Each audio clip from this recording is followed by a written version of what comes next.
Hi, welcome Ayush. Welcome to the CTQ Smartcast.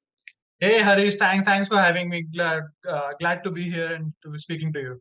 Yeah. So let's dive in straight to the $1,000,000 question, right? So you've taken a sabbatical after being a corporate employee for 11 years. What was the trigger for this? Right. So I would say at some point I realized. So it's not exactly a sabbatical. I don't know what it is right now.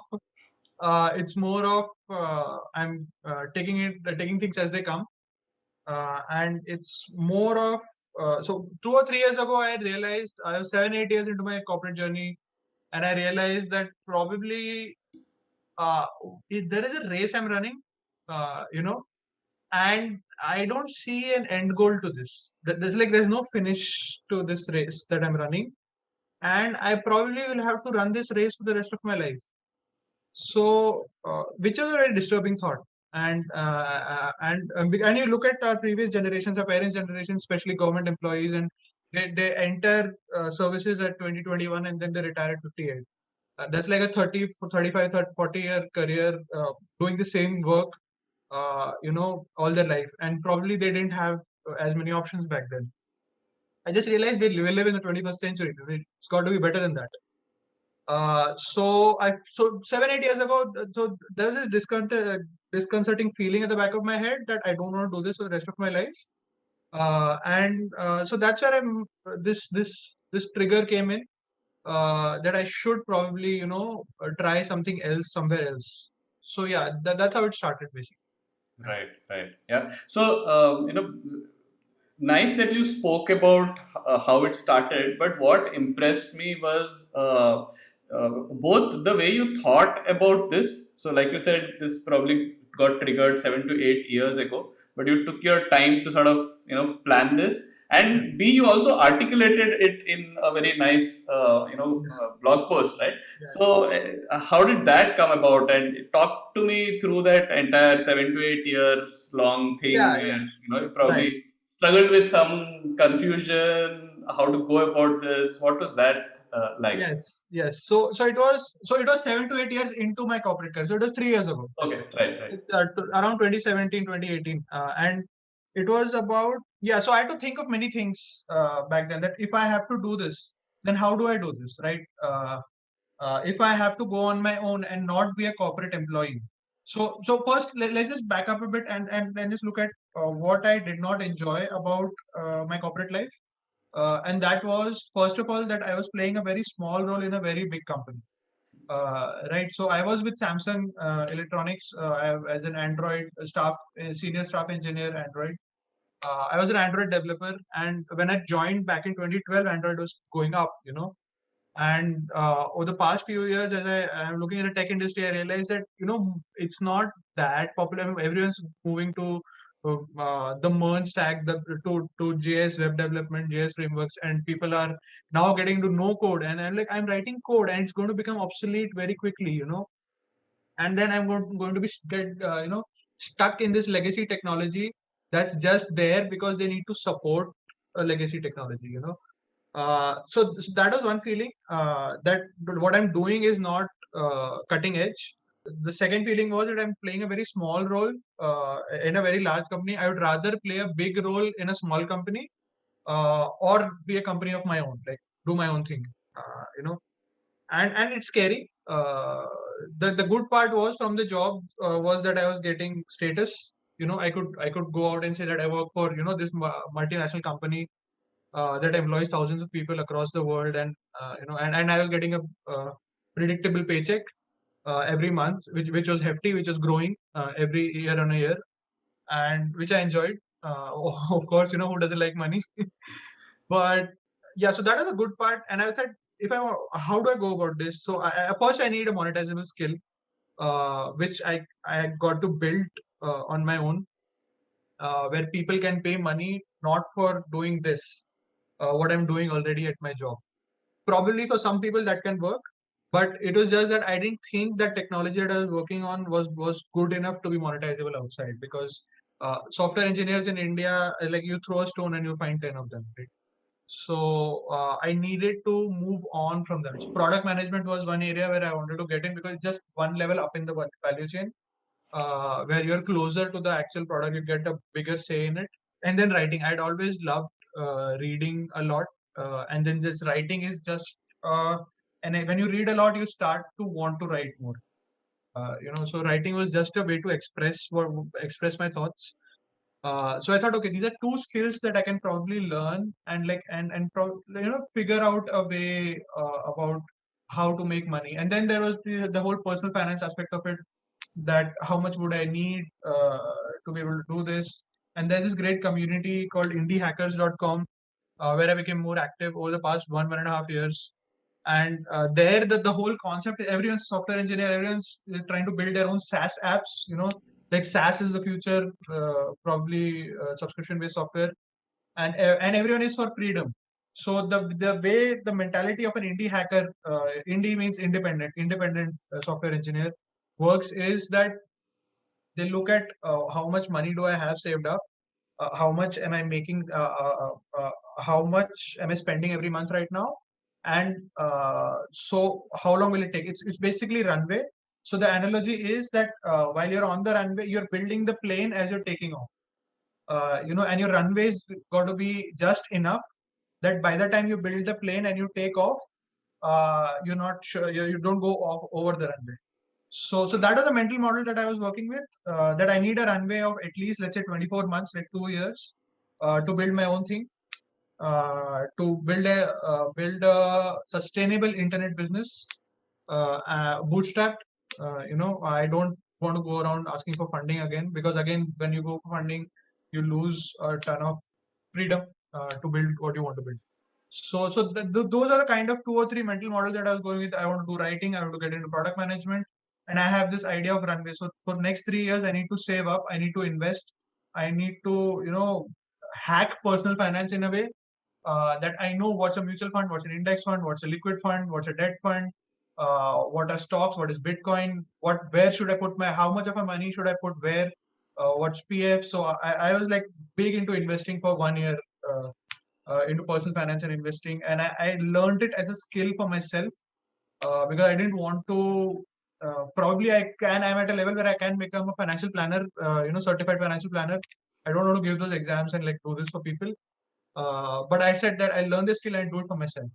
So personal finance is one big aspect of it, that you don't want to take a crazy decision out of passion, out of anger, out of frustration, or out of just exuberance. You can make stupid decisions when we're high on exuberance or high on adrenaline. So yeah, broadly 2 or 3 things that are going on in my mind, and that's what I did for the next 3 years. For the last 3 years, probably since 2017, 2018 to by August 2021. Yeah.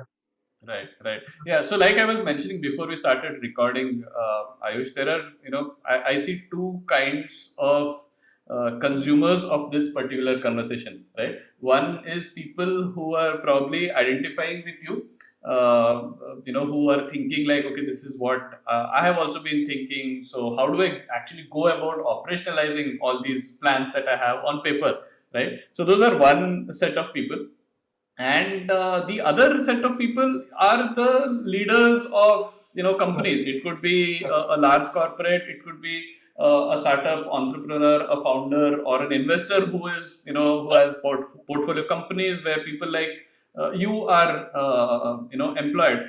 Yes. And the fact is that there are these undercurrents, right? People are feeling this. So one way to think of this is that, yeah, people are thinking like this. When they come up to me, when these things surface, I will do something about it. The other way to look at it is, can I do something in the way I'm building my company so that people actually feel aligned to what I'm doing, or I get the best out of people, like how what you're talking about, right? It doesn't have to be that somebody is working forever in my company.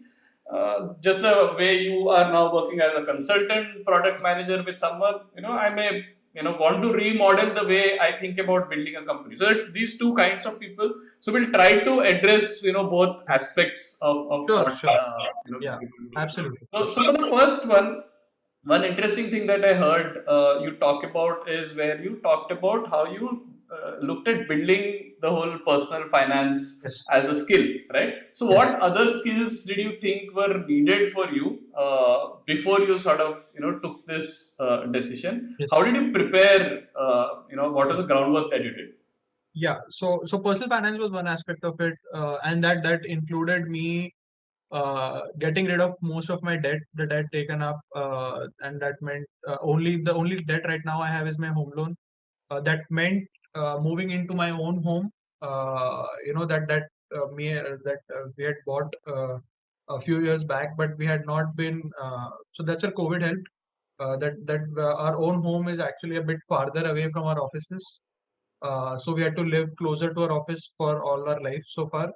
But suddenly we realized that now we're working from home, might as well, save on rent. So yeah, so getting rid of rent. So that's a personal finance aspect of it, getting rid of rent, minimizing my debt, doing a lot of savings, doing a lot of investing, and stuff like that. The other skill is uh, putting yourself out there, and being able to talk about what you're doing, because on the internet, uh, uh, realizing that actually anywhere, any kind of business needs a sales and a marketing process. So I thought that if I want to be a single person business, then I will need to learn to talk to people about what I'm doing and how I can add value to them. There's this whole when a traditional employee, when he applies for a job, he lists down his credentials, that I'm an engineer, I got 98% in 12th, I got 99 in cat, I'm an MBA, and then I worked at so and so bank for so many years, I did this, I did that. And I was of the opinion that credentialism doesn't work going forward, especially in an open world where anyone can be your competition. So instead of credentials, I need to move to credibility. So it's basically proof of work that I have done. So back in 2019, I started a newsletter called the Wisdom Project, which is actually quite close to Choose to Think, because it started the goal of the newsletter is actually that people don't think critically. Critical thinking was the core of it, and I loved reading and consuming awesome content, and I was like, okay, I'm going to share these 5 pieces of content every day, and people are going to their minds are going to be blown. And I said, I'm going to do this every week, and see some opportunities might come up, and nothing worked. So you realize that when you start something of your own, it's very hard to make it work. But it's been going on 110 weeks now. Every Sunday I send it out. I've got some followers, some subscribers to it. But I realized that how difficult it is to build something on your own, and then how difficult it is to market something and then put something out there. So that is this. So Naval Ravikant, if you know, has a fantastic thread called "How to Get Rich Without Getting Lucky," and he says like learn to build and learn to sell. Right, those two skills basically is everything that you need to do if you want to do. So I learned to build through writing that newsletter for 2 years continuously straight, and then I learned to sell through the process of writing actually. So I wrote a lot for myself just to clear my head, and for the newsletter, and then started personal blogging on my personal site as well, and then I started another newsletter like 6 months ago, which is going way better than this one. And so I thought that I can take the skill of writing and use it to sell my skills. So this is my so product management is a very is a very vague skill, in a sense, like you're not sure what a deliverable of a product manager is. Uh, so that a lot of it is critical thinking as a product manager. A lot of it is clear thinking. To be able to break down user story, to be able to break down the user's problems, the use cases, to be able to break down to engineering what the user wants, and to design and to marketing, and to be to play that role. So I thought that probably product managers would be good at writing, and I can use my writing skill to be a product manager. So yeah, so writing was very important. Learning to build was very important. Learning to sell was very. So I read books on copywriting. So there's a fantastic book called Ogilvy on advertising, by David Ogilvy, amazing ad man. And then so that was a very old school book, but it got me into very fundamentals of copywriting, that how can writing influence people, you know, and it's not influence in a bad way. Again, Influence is another great book by Robert Cialdini, right? And it's not about negative way to influence people. It's about getting them to take an action that you want them to take, and eventually being a getting that double thank you moment in economics, you know, where you help them and they help you, Right. right? So yeah, I am big into behavioral economics as well. So psychology, understanding psychology is very important. But that was before I taken this decision. Behavioral economics and psychology, I was big into it. I knew that this can come in handy someday, and it eventually came into my writing when I learned copywriting. So yeah, learning to build, learning to sell, specifically copywriting, and doing something of your own continuously for a stretch of time, eventually everyone will get the skills that they need. Right, right. Yeah. So, when you woke up on August 16, 2021, how was the feeling like? Amazing. Yeah, so August 16 was the last day that I went to office to give my laptop, and then I came back and I wrote this blog post and this Twitter thread, and people loved it. Yeah, I get so many DMs every day when people read that post and I read that thread. Uh, but yeah, the feeling was of uh, there was a lot of anxiety. There was anxiety for the last 6 to 8 weeks before that, where I was doing it. I knew that I was doing, and it was on that day. It was suddenly became real. Okay, now this is real. You know. Oh shit! What did I do?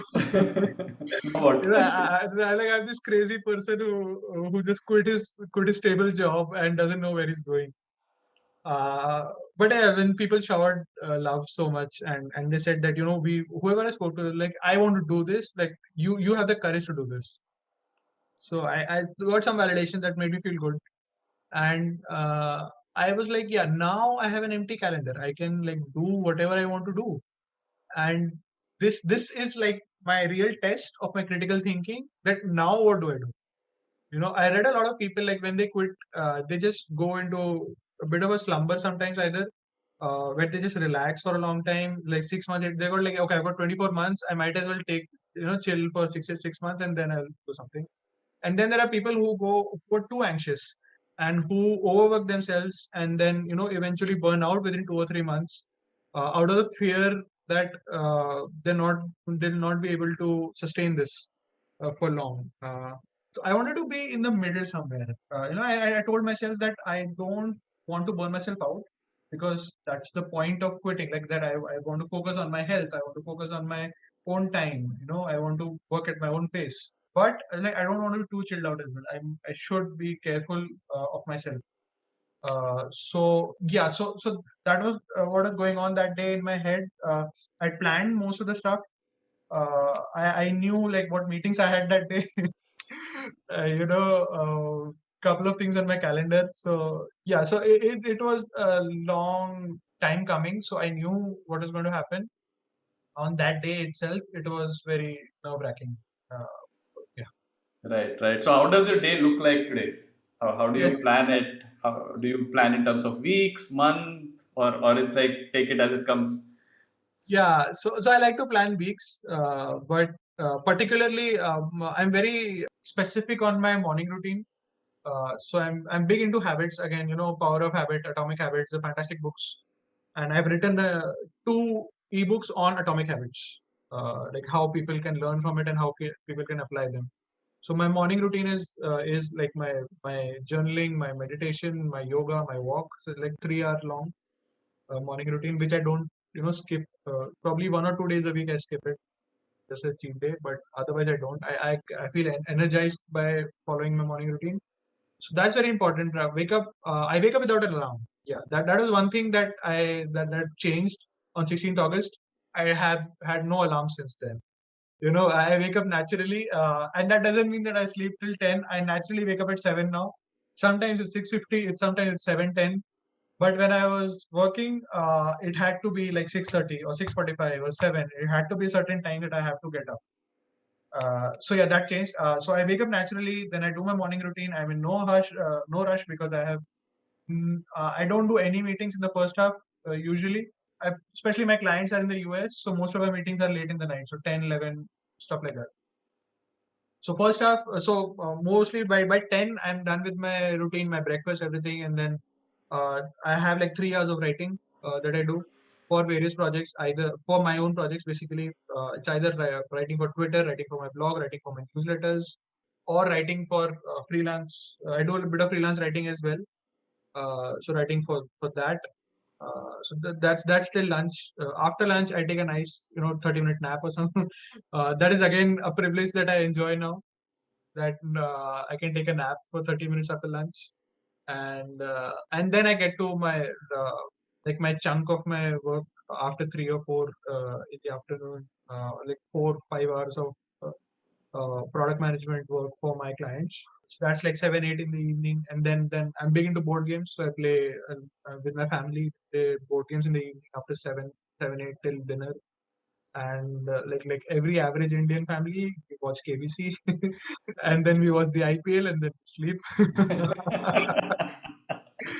Right? That's a good routine that you have, right? I mean, Yeah, I think that ticks off all the boxes yeah, from exactly. that 3 hour block in the morning to Yes, IPL. I think it yeah, has to cover everything. It's like we keep saying, it's like, it's like the curiosity diet. You need everything in the thali, right? You yes, need your proteins and carbohydrates, but you also need your dessert. yes, absolutely, exactly. So yeah, that's what I'm going. So it's important that I spend time for myself. Then it's important that I spend time with my family, and then in between that is time for my work. Right, So right. again, that was another thing with a corporate job, that it was taking up 40, 45, 50 hours a week, and I was not getting time for myself. I was not getting time for my family. So those two chunks, like 3 hours in the morning and 3 hours in the evening, are very important. And between that is a 7-8 hour window that I do most of. Right, right. Yeah. So based on what people have told you in the last couple of months, right? Yeah. That like you said, oh, we always wanted to do this, and that's my sense as well. That this is a big undercurrent. That you're talking about doing this in 2021. I quit my corporate job in like 2010. I still remember March 31st, 2010 was my Wow. last day. It was the end of the financial year, right? So Nice. I still remember that, and again, it was very similar back then as well, where a lot of people said, "Oh, you're doing what I always wanted to do, so Yes. Yes. great," and all of that. So, what do you think, in your opinion, is what is stopping people from doing this? One is the whole fear aspect, right? So sometimes it's just easier said than done, Yeah. kind of a thing. Absolutely. Yeah. But there are also a lot of other things that people get out of a corporate job environment, which they yearn for. One simple thing that I can think of is solopreneurs. At least to me, I've heard people talk about the feeling of loss of kinship. That Yes. I'm in this all alone, right? I would much rather be part of a larger team. Again, we've seen Sure. people like James Clear talk about it, make it a community thing, and suddenly it becomes a lot more enjoyable. So Yep. similarly, that's one thing. So what are other reasons do you think, out other than the regular fear and monetary thing, that is taken care of for most people? What are the other things that are stopping people from doing this? Uh, I'll say one thing is that they don't know they have the skills to monetize. Hmm. They feel that they work, if they go out on their own, a lot of things that their company does to bring in business, they'll not be able to do. So stuff like sales and marketing, or if you're a designer, then you don't know how to code. So there's an engineer on your team. If you're a marketer, don't know how to build a product, so product manager and developers in your team. So basically, being a solopreneur is being able to have all these skill bits of being T-shaped, where you have deep knowledge of one or two things, and you have a peripheral knowledge or basic understanding of all these other skills that go into making a company. Right. So, I think if people would spend some time, invest some time, they can learn all of them, but it's not for everybody. So yeah, so that is one thing that stops them. Another thing, of course, you spoke about kinship. There's great relationships that develop when people work together. And I've had that for last 11 years, and I've had many friendships from my workplace. One thing, like, so that's what changed during COVID, is that we all realized that okay, we are all at home, and we crave connection, crave human connection. And how do we get that? So that's what we all found online. We found communities online. So I found, for me personally, I found very good communities online to be able to share my pains and my struggles and my successes and my wins. So I spoke about indie hackers earlier. So that's a great community. It's an open community. I spoke about Twitter, so I am very active on Twitter these days, and that's because I'm able to be in that small watering hole of Twitter, which is creator, indie hacker Twitter kind of a thing, where everyone is building their own businesses. Everyone's a solopreneur, no, or everyone's an want to be solopreneur, where they want to build their own thing. They're just building something on the side with their full-time job, and eventually they will quit. So I found that Twitter is great that way. Whatever you want on Twitter, you start tweeting about it and you start meeting people, and then the algorithm does it for you. The negative side of it is that it becomes a filter bubble. It builds confirmation bias, but the positive is that you can hack the algorithm to surround yourself with those people. So today it's like Twitter is like my water cooler for my work. Where I just go there and I see, okay, this guy is doing this, and it's a repetitive conversation that we have almost with the same set of people. That okay, you're working on this. Okay, nice. You're launching this. Okay, nice. Okay, let me help you. Okay, I'm launching this. Please come and help me. So that kinship thing is, I think, solved for me. That belonging thing is pretty much solved for me with online communities that I'm part of. What what else stops them? I think that's pretty much about it. That if they had the skills and if they had the monetary cushion to do it, everyone would do it. Uh, I mean, nobody wants to be told uh, to be at a certain place at a certain time. Right. There's this fantastic book called The Psychology of Money by Morgan Housel, Awesome. and uh, I mean the quote always stands out that what does money give you? So money gives you the freedom to work with the people who you want to work with at a time of your choosing and on the things of your choosing, and that's only that we want money for, like, ultimately. So if there's like a 9:30 meeting every day for a year during a pandemic, you're not going to enjoy it. If your boss wants you to be in that meeting every day, it's I mean, for all the bosses listening, just give them some flexibility, guys. I mean, don't be so hard on your employees, that Right. eventually. Right. So actually, let's move tracks to Yeah, thinking about the corporate side of it. sure, Right. sure, sure. Like I said, I think this is a fact that people the undercurrents are there Uh, in the people who are working in these companies, whether it's a startup or a larger company. All the other conditions today are true, that people have money, they are more sort of empowered, they're thinking about themselves. So it's not a existential issues are all sorted out, right? Which is why now you're thinking of, okay, the actualization, right? That is this giving me happiness? And that's where then you start wondering, am I being asked to report at 9:30 for a meeting? Is it really important, right? I mean, I may be happy to do that if I see the point of it and I see that exactly. I'm actually adding value to something, and I believe in that purpose of the company, and all of that. So what should how should companies be thinking about this while dealing with people like you? And I'm sort of labeling No, you no. here because I want you to put yourself in that situation, that how can companies get the best out of me? How would you answer that question? So a couple of things here. Uh, People need actualization. People need meaning in their work, right? So you need. So I'll just go on a tangent here. I don't know if that's true, but there's a great debate between Karl Marx and Adam Smith that I read. They probably lived in other time zones for a written debate or something. Where Adam Smith says that go for specialization. If you're making a shirt, make a team of 10 people. You make buttons. He makes collars. You make cuffs. And then Karl Marx says, like, what is the point of making buttons for a guy? I mean, what is the meaning of making just buttons? I'm getting up every morning making buttons for this shirt factory. I'm making collars for this shirt factory. I'm making cuffs for this shirt factory. And then it's assembling the shirt and selling it off. For economics, it's great.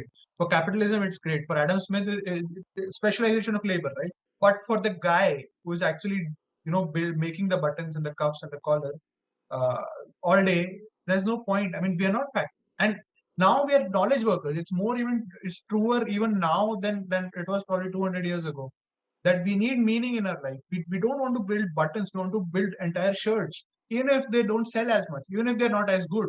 What is good, what is bad, we don't know. Uh, I'm probably proud of this T-shirt more than anybody because I designed it myself. It says I'm the CEO of my life, and a Nike shirt will not have as much value as a 300 rupee shirt has for me. So people need meaning. So first thing I think every corporate boss should do is try and give as much ownership to their employees as possible. Not micromanage. Don't like come about and second guess everything that they're doing, even if they're doing it wrong. Even if they fail, let them fail, let them learn. Failing is probably the best way to learn, and don't be an ass to them once they fail. And just be calm and be like, okay, cool, you failed this, I'll fix this because I'm your boss. I can do this better than you. I've fixed this for now. Take it as a lesson, move on, and the next time you do this, do this better. And I trust you that you'll do this better. So basically, give them a lot more ownership to do what they're doing. Give them, don't treat them like school kids, or factory workers. Like they don't know what they're doing, or they have to report to a certain time for us, or that doing 8 hours of work is necessary. Henry Ford had came up with the 8 hour a day job, and it made sense because it's a factory and a conveyor belt, and everyone has to do their job, and then he can produce a car, at the end of the conveyor belt. But that's not how knowledge work works. That's not how designers, marketers, writers, product managers, we are thinking beings. A lot of my work is actually in the 40-minute walk that I take every morning, or when I'm playing Monopoly with my son, or and stuff like that. Many ideas strike from there. So again, trust your employee that whatever hours they're putting in, they'll do their best work, and they will probably be. It'll be better for you in the long term. That's the way to groom people to grow in a company. Is to trust them, give them ownership, and then not not be a ring master to them, sort of. Be more of a coach to them. That okay, you're playing the sport. You're the striker here. I'm just the coach. I'm telling you what to do, and then ultimately what happens in the field, it's up to you. And you have to perform there, and you've got to take the game forward. So yeah, that's what I think they should do. Right, right. Yeah, so a lot of this, again, what strikes me is that, people sort of default to what has been happening for generations, Yeah, right? yeah, It's just being lazy that I don't want to be deliberate about, figuring out what is best for individual A, which may not be the case with, individual B. And, they're just trying to come up with this one size fits all so that they can just say that, yeah, this is the model. And now, let everyone try to fit into that model, right? So a corollary to that is that there are people like you, I would say, who are sort of enlightened and empowered, right? sure, sure, I would say a lot of people these days, a lot of young people are there or getting there very soon. sure, But there are also a lot of people, especially in India, given how things are with sure. our education system and all, Yeah, who will probably get there in some time. yeah. They're not there yet, right? Yes, yes, yes, So then I think that's probably the challenge that these leaders and people who are yes, designing these companies are also facing, right? yes. That how do I manage this for both? So then what is your Yeah, yeah. advice So for people like so this? that's their skill. That's what they're supposed to do. Correct. uh, the company is the product for them. Hmm. The process is the product. How do you come? So just I'll just back up a minute and just say that all this comes from the industrial revolution. Before the industrial revolution, we didn't think like that. We didn't work like that. There was nobody telling Leonardo da Vinci that you need to paint this. He would go there, he would get a commission, and then he would paint, and he would do at his own time, at his own will, and that's how he produced his best work. Okay, coming back to the leaders, they are coaches of people. They are designers of systems that can produce the best result for their company. And for that, they are going to have not everyone's at the same scale. The same coach Sachin Tendulkar as well as Vinod Kambli. And both of them had their own skills, and both of them eventually did what they did. So you got to take a call of what is optimum for my company and for my team, and what person fits what role, and coach them accordingly. So probably if I'm an introvert, then I would probably not be a good leader, or probably not be appropriate for certain kind of roles. If I'm an extrovert, then I'll probably not be appropriate for certain kind of roles. Because there's a personality to everyone. And as a coach, you need to understand that personality, that this person is more suited to this, and they're more interested in this. So I might as well, use them for this kind of a role and use someone else for that. And if I don't have someone else, I should hire somebody. Don't force fit a person into a role. Rather, create a role for a person in your team. If you get good, hardworking, intelligent people in your team, you can do anything in the world. Uh, you don't need to you don't need people like designers or marketers. You need Ayush, who will write for you, who if you need it, who will be a product manager if you need it, who can even do some basic design in Canva if you and then you figure out, okay, his design skills are shit. He can't do design, I know that, but he can do writing better. I'll give him writing. I'll hire somebody who's a good designer, and probably get them to do design and not do writing. And that's how I can build my team. And that's the skill. Ultimately, what does a manager do? I'm sad to say, but in most of corporate India, um, mid-level management is just taking orders and passing orders. And that's sad. I mean, that job has got no meaning. And I was moving into that job. I knew that if I worked at my company for another 3, 4, 5 years, I would be doing that job. I was doing it partly and not fully, but I would be doing that job. So, I mean, I didn't want to do that. You know, I don't think mid managers have this existential crisis as well. That what will they do outside of this company? This is what they should be doing. They should be honing their team building skills. They should be honing their coaching skills. That their sense of which worker is good for what, and how can I groom them to do their best work. Yeah, that's probably it. Right. Yeah. I think this idea has come up quite a few times in our Smartcast. Okay. Dr. Anand Deshpande, chairman and founder of Persistent Systems, Wow. he has this. He has a talk about this where he speaks about this specific thing that you talked about, the mid managers who are just trying to forward things, Yes. right? And yeah, that's the flab that organizations have built over a period of time, and they'll probably be the first to be let go of, right? Absolutely. When you have empowered employees, why do you want people like these, right? There's also this concept of holocracy, right, where people it's a way of managing companies where people sort of come are formed into circles. There is no single authority. There are people who are accountable, but I might be owner of one circle, but I might be just a contributor in another circle. Sure. Right.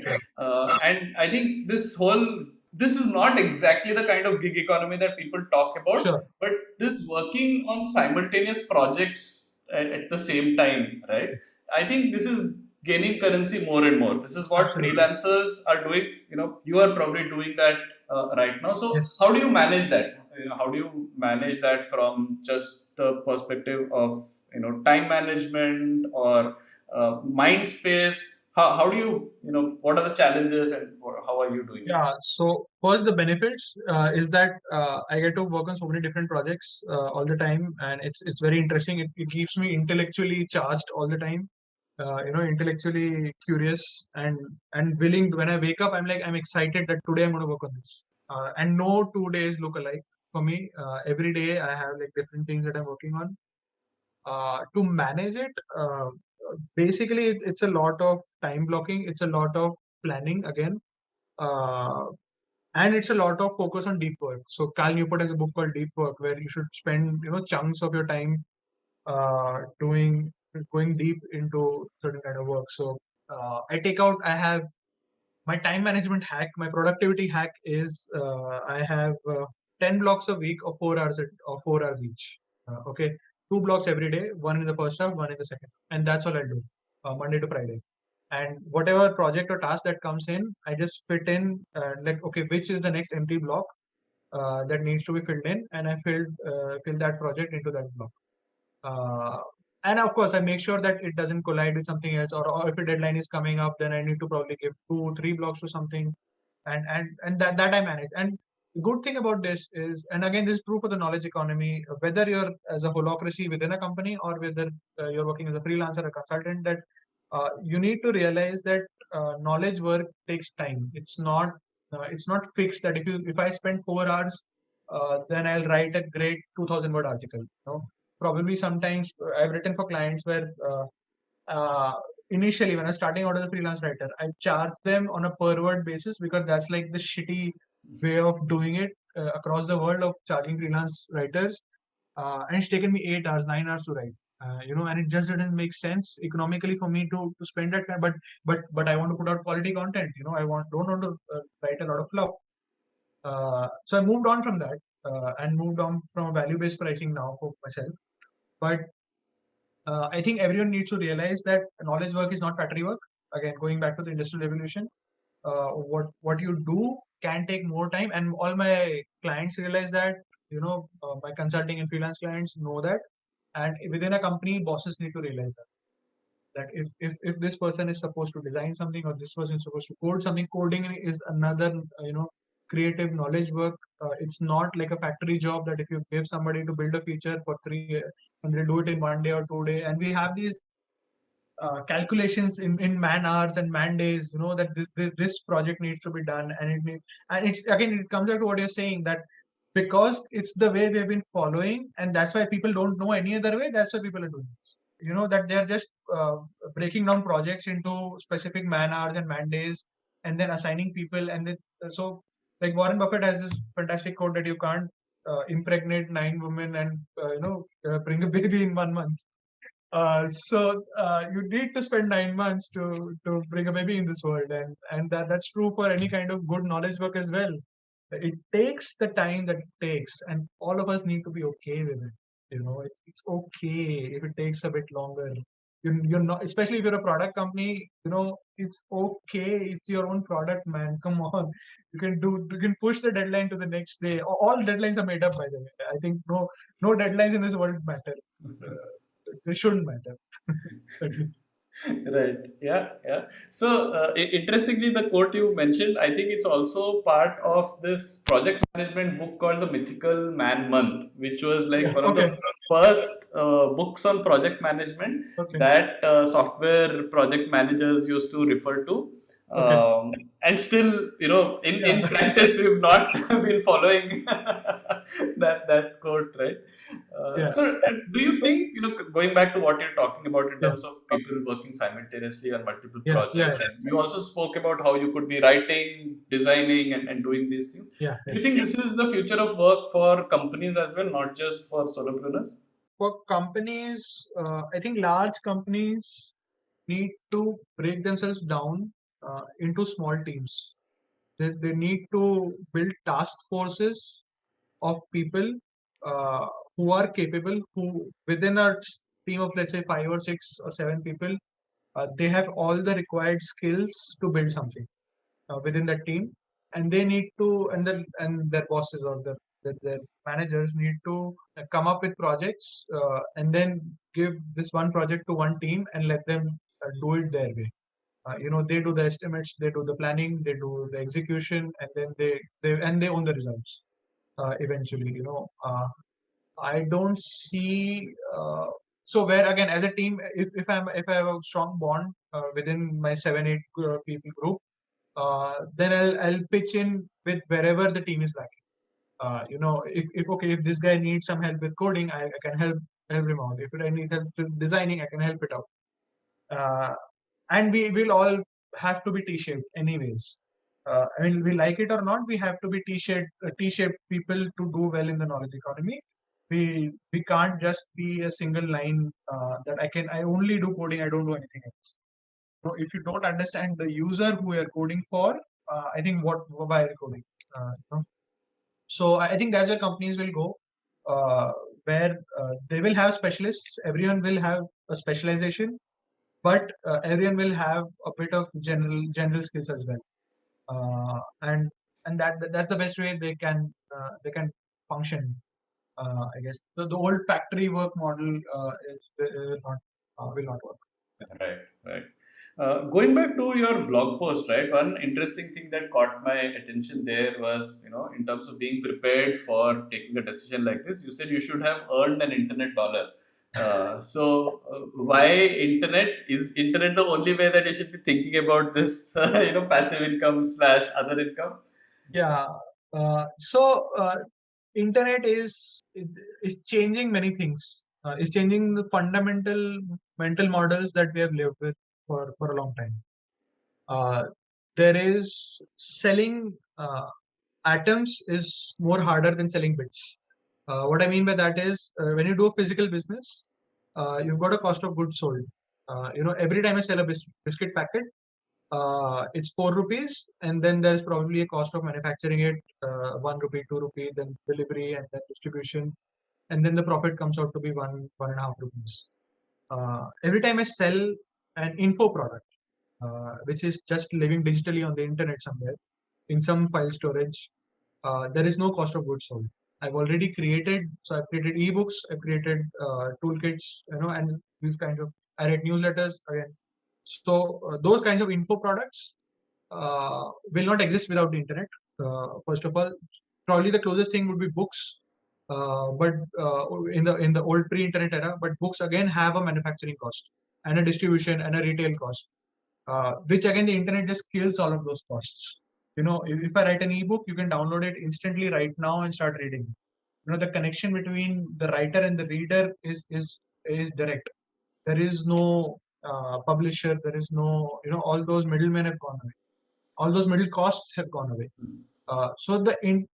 If you tell this to a biscuit manufacturer that the moment you've manufactured your first biscuit, every subsequent biscuit will not cost you any manufacturing cost.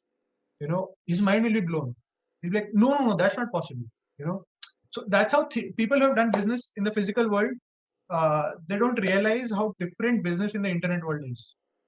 And as a solopreneur, as somebody who lives in this world, I think everyone should leverage the internet to do. You can, of course, you can go ahead and build your own biscuit factory and have a compete with all the players and probably do very well for yourself. And I'm not against that. Then again, you will need to probably leverage the internet to market your product. Even if it's a physical product, you need to run ads on it. And we see all these D2C companies these days are who are running Instagram and Facebook ads and pouring money just to get customers. Right? They're leveraging the internet. Probably a hoarding on a flyover somewhere shouldn't cost as much as an Instagram ad today, because that's where the user's attention is. Everyone is on the internet, and so yes. So again, everyone should leverage the internet, the powers that it has, which is the power of infinite reproducibility. So again, going back to Naval Ravikant in his fantastic thread, he talks about code and media. Two things. And specifically, I think he talks about those two things because they are infinitely reproducible. If I write a piece of code and I just sell it for a subscription, I've written it. That's a SaaS company, right? I've written code, I've written software, and that's it. I just have to maintain it, and people will keep paying me monthly money just to keep that product going. I've written it once and I've sold it infinite times. Same thing with media. We're producing this podcast right now, and this will go on YouTube, and this will go on LinkedIn, and this will go on all these channels. And we were producing this once, and this will be viewed probably years later, and probably my grandchildren will watch this someday. You know, and the cost of reproducibility of this is very low, is negligible in the long term. So that's the power of the internet that we should all leverage, especially being a solopreneur when you don't have a marketing team. So I wrote that blog 2 months ago, but when you discovered it was as fresh to you as it was the day it was written. Correct. right? And that's the beauty of it. Words on a so David Perel is a fantastic writer. I follow on Twitter, online writer, and he has this quote that words on a page have infinite patience. They will do your work for you for years to come. And I think that's what that blog post did for me. And you found out about me, and you wanted to do this podcast with me. And again, so many other collaboration opportunities have come up through that blog post and through that Twitter thread. So I think that's the power of the internet. If I had written it as a book, then it would not have been able to get that distribution. It would not have reached even people in Bangalore or Pune. I'm in Noida right now. It has the blog post has reached internet like across the world. Comes without saying.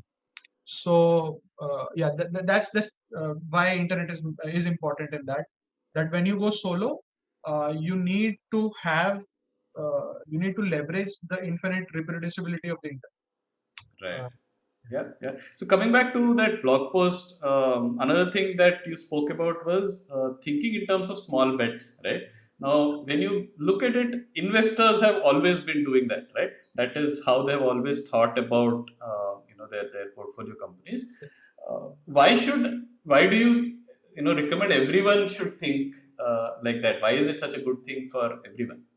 Yeah. So again, this comes from VC investing. This comes from index investing. I read a lot about personal finance, and I figured that nobody knows shit about it. Everyone's just taking bets, and then they're just hoping that this will pay off. And probably as a retail investor, the best thing for me to do is invest in index funds. Just buy the whole index of 30 companies or 50 companies, Nifty 50, and just keep putting money into it for a long period of time, and I'll be able to build some wealth. uh, and that's true for life. Taleb has this book called Fooled by Randomness, and his Incerto series, The Black Swan and Anti-Fragility, and he said nobody knows shit about life, when what can happen, and I can't be certain. And that's the thing with people who are working full-time jobs, who are working for corporates. You don't know when you'll be fired, or when your company will go under, and you're putting all your eggs in this one basket, and you're hoping that this will, or you have this belief, this strong irrational belief, that uh, your life will be taken care of by this company. No, it doesn't work like that unless you're in the government. Probably government jobs will stay forever.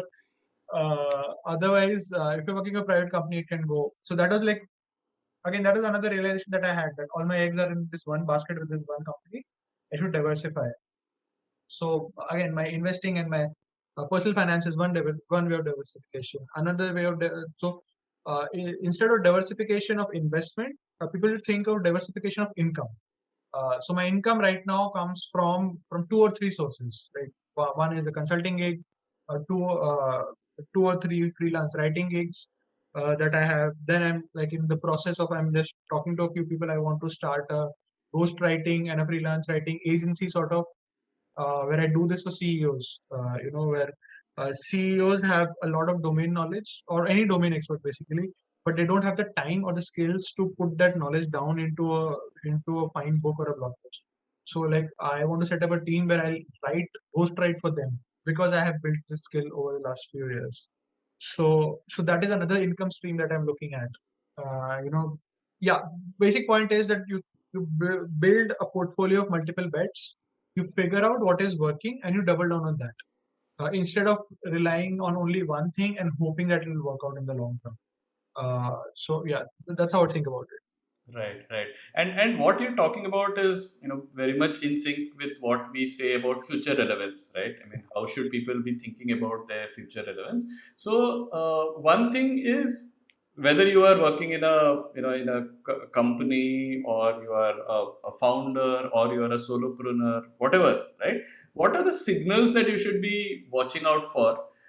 So that you take decisions from a position of strength, and not because you've been like forced into it. What are the signals that you should be looking out for? Yeah. So as an employee, I will say, uh, whenever you join a company or a new team, there's a phase of rapid growth of learning. First 6 months, 1 year, 1.5 years, you learn a lot, doing a lot of new work. You're excited.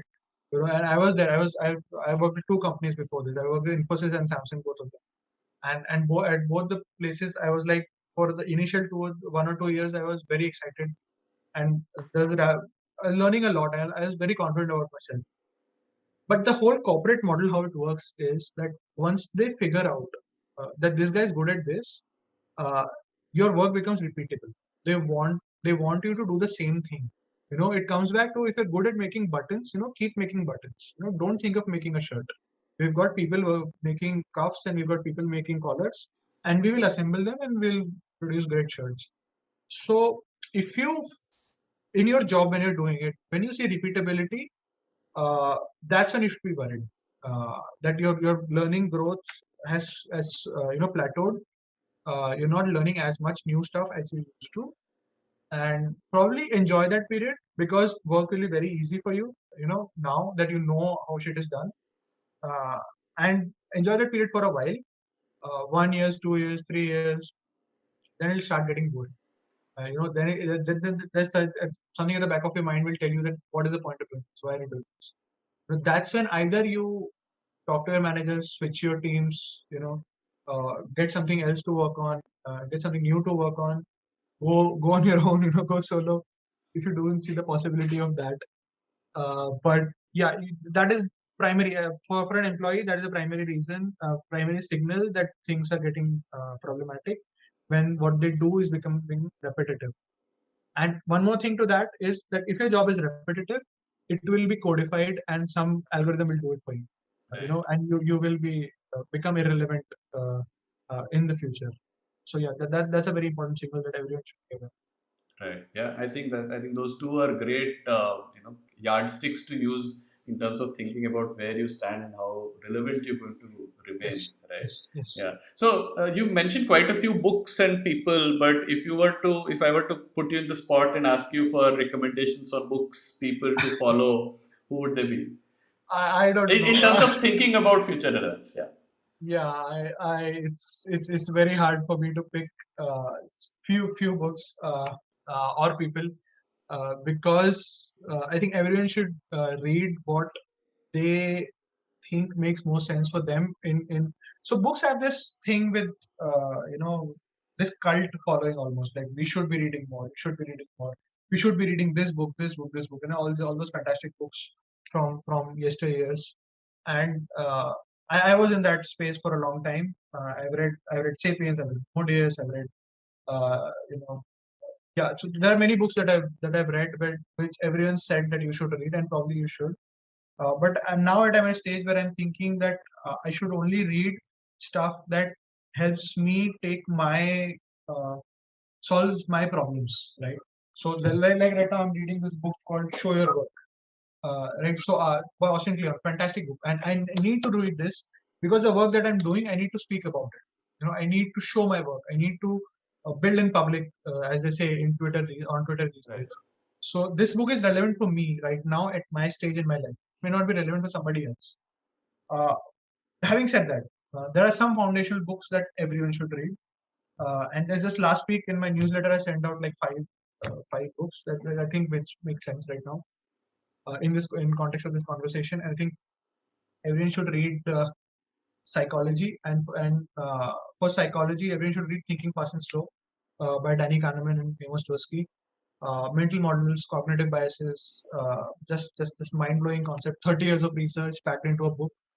It can be a bit dense sometimes. Just skip through. Including the font size, actually. Yes. No, so I read everything in Kindle these Right, days. right. So, yeah, so Kindle makes sense. I actually got a physical copy of this one because it's a beautiful coffee table book. So yeah, Right. I read a physical of this one. But apart from that, I read most books in Kindle because it's great to highlight, and then Correct. once you've read it, you get a PDF of the highlights. You never have to go back to the book. So yeah, so Thinking Fast and Slow is a fantastic book. Everyone should read. I would say Sapiens again. You may not be big on history, but it comes back to like many things in the world are explainable through evolutionary psychology. How we have evolved as humans, as animals. We are animals from the hunter-gatherer days to our days. So everyone should read that. Everyone should read Fooled by Randomness by Nassim Taleb. It's I think the Black Swan made a big splash in the media, and Skin in the Game a couple of years back is also again big. But I think his really theory starts with pulled by randomness, and every book is just an addendum to it. So it just explains to you that the world is uncertain, and you don't own your future. You've just got to be prepared for. Some people call it luck, some people call it God. Taleb calls it randomness, and I love the phrasing. The world is random. So yeah, I think everyone should read that. On a practical level, everyone should read Atomic Habits just to deploy those habits in your life, and then everyone should read Psychology of Money. Two modern books written by bloggers, so they understand that we all have short attention spans, uh, and that's why I think they are so easy to read and so good to absorb. So Psychology of Money is again a bit of psychology, a lot of financial management, and how we think about money is important. Atomic Habits is just how to best become the best version of yourself, live the best life you can live by building habits. Yeah, pretty much. Yeah, so spoken word. Yeah, I think that covers quite a wide range. So Yeah. thanks for that, Ayush. So Yeah. we usually end our Smartcast with a short piece where we ask for your hot take Okay. on certain things, right? Sure. Sure. So I want you to comment on this. It's not exactly a rapid fire, but you can give your hot take. So what do Sure. you think is the future relevance of no code? Very high. Very high. It's going to become very. It's going to be the first step in the software value chain, and it is. Last week I wrote a piece about NoCode. So yeah, I think NoCode will democratize software development. People like product managers, marketers, designers will end up building a lot of school software projects using NoCode. So yeah, it's very relevant. Okay. What is the future relevance of paid newsletters? Uh, Hard, but uh, but should work. At least that's what I'm trying to do. Eventually, the next 1 year or so, I am coming up with a paid newsletter. Uh, so, uh, so there's this again. I just take 2 minutes. There's this concept of the long tail by Clay Christensen, right? And in the old days, there used to be like one hit that one music label or one rock star will get all the attention, and everyone else on all the indie music people will not get anything. But with the advent of Spotify, with the advent of Substack, with the advent of all these creator platforms, I think we'll see a lot of growth in the the tail will be longer, and even the fringes will end up making sustainable living for themselves. So paid newsletters will work if you carve out a niche for yourself and be solve a very specific problem for a very specific set of users. Then those users will keep paying for you. Keep paying for it. In that sense, paid newsletters make sense. But will a paid newsletter become a New York Times? No. Will a paid newsletter ever become the Economic Times or the Times of India or India Today magazine? No. Will a paid newsletter be good enough to sustain one or two people? Yes, I think that's possible. Okay. And finally, what do you think is the future relevance of physical board games? Yes, yes, yes. They are a recent passion for me, and with kids, it's very important. With how I raise my son, is based off of like board games are a big pillar of me and my wife's parenting philosophy. So plus they give a lot of uh, uh, game theory. Basically, you learn game theory when you play a lot of board games. Game theory is again very important for future relevance, and you can read books and watch videos about it. But the best way you learn game theory is by actually playing games. They can also be video games. They can be action games, and I understand that live action games. Uh, but my son is like 6, 7. He's going to be 7 soon. At this age, I don't want him staring at a screen. Um, I don't even for classes. We don't do classes. Probably you should talk about education sometime else. But yeah, it's a great way for us to teach him bonding, team building, game theory skills. So we play a wide range of board games, and I think again for a niche audience, board games will make a lot of sense going forward. Yeah. All right, Ayush. On that note, I think this is a fantastic chat where we spoke about a whole range of things. Yes, yes, yes. And put yourself in the shoes of people on the other side of the fence or divide for you, as you would call it. And I think we've spoken to both kinds of audiences, right? People who would identify with you and would want to think and do the kind of stuff that you're doing right now, Yes, and to the people who should be dealing with people like yes, you as well, right? So absolutely. I think we probably did justice to both our sets of audiences. So thanks Nice. a lot. It was great talking to you, and I think we Thank should you. set up another slot for trading notes on education as well. Right? Absolutely. I have very spiky opinions on parenting and education. Yeah. So yeah, that's one more Sure, sure. one more topic that we'll definitely schedule.